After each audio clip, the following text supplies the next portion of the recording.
Welcome and good morning to the people. ఇక్కడికి వచ్చిన వాళ్ళందరూ చాలా ఈ సినిమా మీద తక్కువ వచ్చినా ఎక్కువ ఇష్టంతో వచ్చిన వాళ్ళే ఇక్కడ ఉన్నారు. అందులో సురేష్ బాబు గారు ఇక్కడికి రావడం అన్నది నేను దీన్ని ఎందుకు చాలా స్పెషల్ ఈవెంట్గా చెప్తున్నానంటే, కొత్త డైరెక్టర్లని, కొత్త కథల్ని, కొత్త సినిమాలని, నవల్స్ని కూడా సినిమాల రూపంలోకి తీసుకొచ్చి ఈ సినిమా పరిశ్రమకి వాళ్ళు ఇచ్చిన కాంట్రిబ్యూషన్ ఇండియన్ సినిమాలో మరో సంస్థ వల్ల కాలేదు.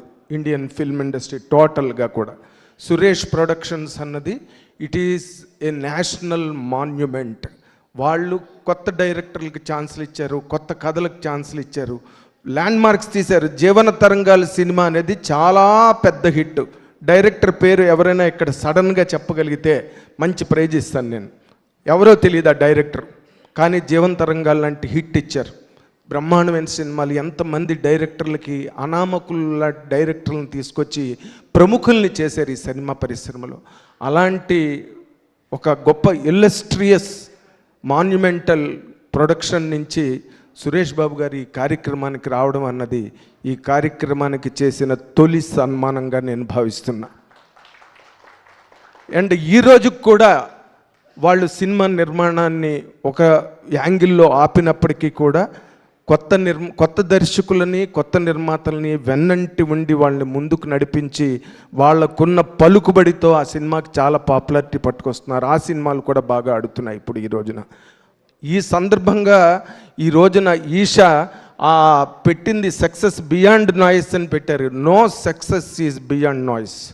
It has made its noise a boisterous noise చేసింది. ఇప్పుడు మొన్న రిలీజ్ అయిన సినిమాల్లో ద్వితీయ స్థానంలో కలెక్షన్స్ పరంగా కానీ, పీపుల్స్ రెస్పాన్స్ పరంగా కానీ చాలా పెద్ద స్థాయిలో నిలబడ్డ ఈ సినిమాకి జరగాల్సిన ఒక అద్భుతమైన ప్రమోషన్ని చేసిన బన్నీ వాస్ గారు అండ్ నందిపాటి వంశీ గారు, వాళ్ళిద్దరిని లాస్ట్ టైం నేను ప్రెస్ మీట్లో హిట్ అన్నది మీ సర్నేమ్ అంటే పెద్ద కేక్ పెట్టాడు మా వాస్ గారు. But it is a truth and once again మళ్ళీ ప్రూవ్ అయిన సందర్భం ఇది. ఇలాంటి సినిమాలు సినిమా పరిశ్రమకి ఇచ్చే లైఫ్ కానీ, లాంగ్విటీ కానీ మరి ఏ సినిమాలు ఇవ్వలేవు. ఎందుకంటే వైట్ ఎలిఫెంట్ సినిమాలు సినిమా ఇండస్ట్రీలో తొండం ఎత్తి ఏనుగు తొండంతో కొట్టే బాక్సాఫీస్ బద్దలైపోతున్నది. నిర్మాతల మాడు పగిలిపోతుంది. ఈ రెండిట్లో ఏదో ఒకటి జరుగుతుంది. కానీ ఇటువంటి సినిమాలు అంటే ఒక ఎండ్ భారీ ఎత్తు 100 కోట్ల సినిమాలు సినిమా ఇండస్ట్రీని షేక్ చేస్తున్న టైంలో మరో ఎండ్ని ఇగో మన డైరెక్టర్ మన్నే శ్రీనివాసరావు గారు లాంటి వాళ్ళు ఇటువంటి సినిమాల్ని తీసుకొచ్చి మరొక ఎండ్ని సుసంపన్నం చేస్తూ దానికి లైఫ్ ఇస్తూ, సినిమా పరిశ్రమ ఎప్పటికీ కూడా బంజరు భూమి కాదు, ఇది సారవంతమైన నేల అని చెప్పడానికి అనువుగా ఒక ఉదాహరణగా, నిదర్శనంగా మన్నే శ్రీనివాసరావు గారు రాసిన లాంటి కథలు ఈ మధ్య రోజుల్లో ఎన్ని ఆడాయి. కమిటీ కుర్రాళ్ళ దగ్గర నుంచి తీసుకుంటే మొన్న రాజు వెట్స్ రాంబాయ్ దగ్గర నుంచి వీళ్ళు కదా సినిమా పరిశ్రమకి నిజమైన మనుగడని ప్రసాదించి కొనసాగింపు ఇవ్వగలిగిన ఈ కార్యక్రమాలు ఏమైనా ఉంటే ఈ సినిమాలు కదా చేస్తున్నవి. ఈ సందర్భంలో స్టార్ ప్రొడ్యూసర్ రామానాయుడు గారిని, దర్శకరత్న దాసరి నారాయణరావు గారిని, ఈవివి సత్యనారాయణ గారిని, వాళ్ళందరినీ తలుచుకోవాల్సిన సందర్భం.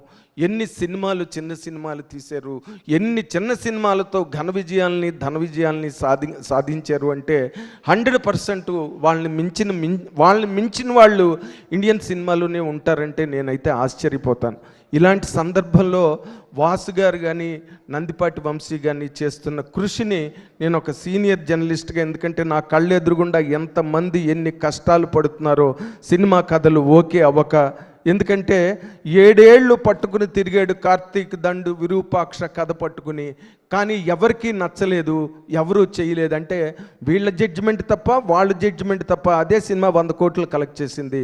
9 ఏళ్ళు పట్టుకుని తిరిగాడు వశిష్ఠ బింబిసార కథని, ఎవరి తప్పు, వాళ్ళ తప్ప వీళ్ళ తప్ప అంటే అలాంటి ఒక సందిగ్ధావస్థలో వాళ్ళు చేస్తున్న కృషిని 100% అందరూ కూడా స్టాండింగ్ ఓవేషన్ ఇచ్చి మెచ్చుకోవాల్సిన పని చేస్తుండగా, ఈ సినిమాకి ప్రజెంట్ చేసిన దామోదర ప్రసాద్ గారు, ఆయనకుండే ఒక గోల్డెన్ లెగసీ, రంజిత్ కుమార్ గారు అబ్బాయి రంజిత్ మూవీస్ చీకటి వెలుగులు లాంటి ఒక అద్భుతమైన సినిమాలు తీసి మళ్ళీ ఆయన కూడా అలా మొదలైంది లాంటి సినిమా తీసి ఆ మధ్యలో కొంచెం భీష్ముడులాగా ఉంటారు ఆయన గెడ్డలు గట్ట, దానికి తగ్గట్టుగా అస్త్ర సన్యాసం కూడా చేశారు. ఈ వికటాటహాసాలు చేస్తున్న సినిమాల శిఖండిని చూసి అస్త్ర సన్యాసం చేసి పక్కన పడేశారు.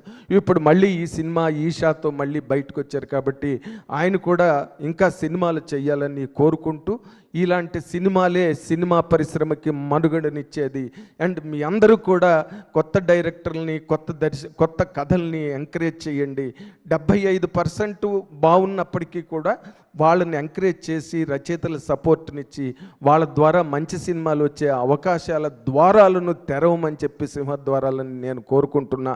అంటే మరీ దారుణమైన కథలు చేయమని నేను చెప్పట్లేదు. బాపు గారిది చాలా ఫేమస్ కార్టూన్ ఒకటి ఉన్నది, ఓ చెత్త సినిమా.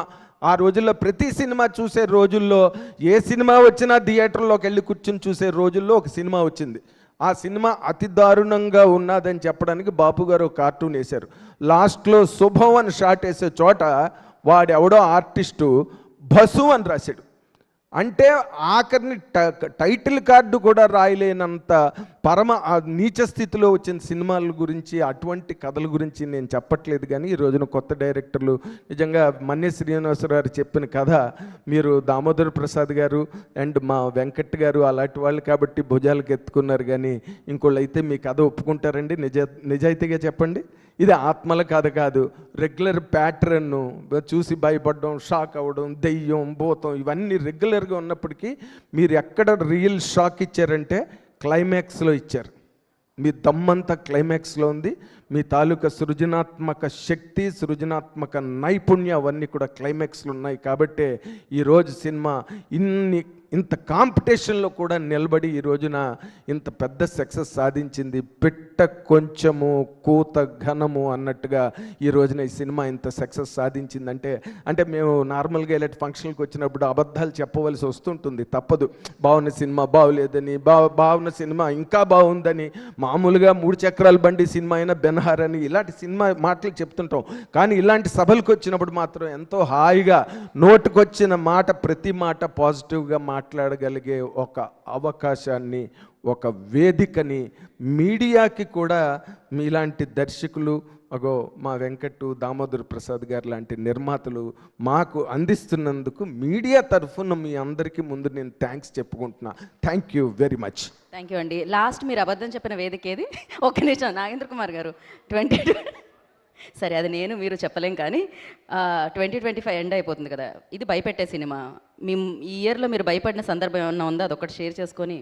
అంటే భయపడ్డ సందర్భాలు మాకేం ఉండవు, ఎందుకంటే మమ్మల్ని చూసి అందరూ భయపడుతుంటారు. మేమే ఆత్మల్లాగా, దెయ్యాల్లాగా, భూతల్లాగా కనిపిస్తుంటాం. వీడేం అడుగుతాడో, మనం చెప్పింది వీడు తిరిగి వెళ్ళి ఏం రాస్తాడో, ఏ తంబునేలు పెట్టి మా కొంప ముంచుతాడో అని చెప్పి ఇలాంటి భయంలోనే దాదాపుగా నిర్మాతలు, దర్శకులు, హీరోలు, హీరోయిన్లు, వాళ్ళు వాళ్ళని ఆఖరికి టీ ఇచ్చే బాయ్ కూడా మమ్మల్ని చూసి భయపడతాడు. వీడేదని మన మీద రాస్తాడు, మనకు ఉద్యోగం పోద్దని చెప్పి.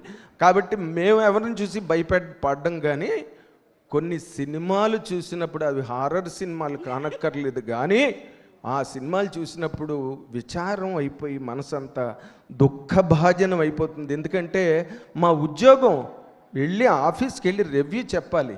ప్రసాద్ ఐమాక్స్ బయటకు వచ్చిన తర్వాత టీలు తాగి అవసరమైతే సిగరెట్ కాల్చి ఇంకో పని డే టైంలో ఇంకో పని చేయడానికి వీలు ఉండదు కాబట్టి డైరెక్ట్గా ఆఫీస్కి వెళ్ళి వీటి గురించి ఏం చెప్పడం రా అనే భయపెట్టే సందర్భాలు మాత్రం 2025లో మాత్రం 4-5 సార్లు కలిగిందమ్మా. 100% మనసంతా వికారం అయిపోయి విచారం వచ్చేసి మధ్యాహ్నం సరిగ్గా భోజనం చేయలేక, ఏంట్రా బాబు ఇలాంటి సినిమా చూసాం, ఇలాంటి సినిమాలు తీస్తున్నారని చెప్పి అలాంటి ఒక వాతావరణంలో మొన్న వచ్చిన రాజు వెట్స్ రాంబాయ్, అంతకుముందు వచ్చిన కమిటీ కుర్రాళ్ళు, కొన్ని సినిమాలు చూస్తుంటే ఎంత ముచ్చటగా ఉంటుందంటే వాళ్ళు ఎంత హ్యాండ్సమ్ డస్ హ్యాండ్సమ్ అని ఒక సేయింగ్ ఉంది. Oliver Goldsmith vicar of the Wakefield బుక్లు రాసింది. కాబట్టి వాళ్ళు ఎంతో అందంగా, ఎంతో ప్రబంధంలా రాసుకున్న కథను తీసుకొచ్చి దానికి సంగీతము, సాహిత్యము అన్నీ అద్ది తీసుకొచ్చి చేసే సినిమాలు ఎంత బాగుంటాయో కుర్రాళ్ళు చేస్తున్నారు. అండ్ కుర్రాళ్ళు లేటుగా వచ్చినా లేటెస్ట్గా వచ్చారు. మన్య శ్రీనివాసరావు ఆయన కూడా అంతే అందంగా చేశారు. కాబట్టి మాకు భయపడే సన్నివేశాలు, సిచ్యువేషన్స్ అంటే కేవలం సినిమాలు మాత్రమే. అవి నాట్ నెసెసర్లీ హారర్ సినిమాలు కానక్కర్లేదు, కుటుంబ కథా చిత్రాలు కూడా భయపెడుతున్నాయి. Thank you.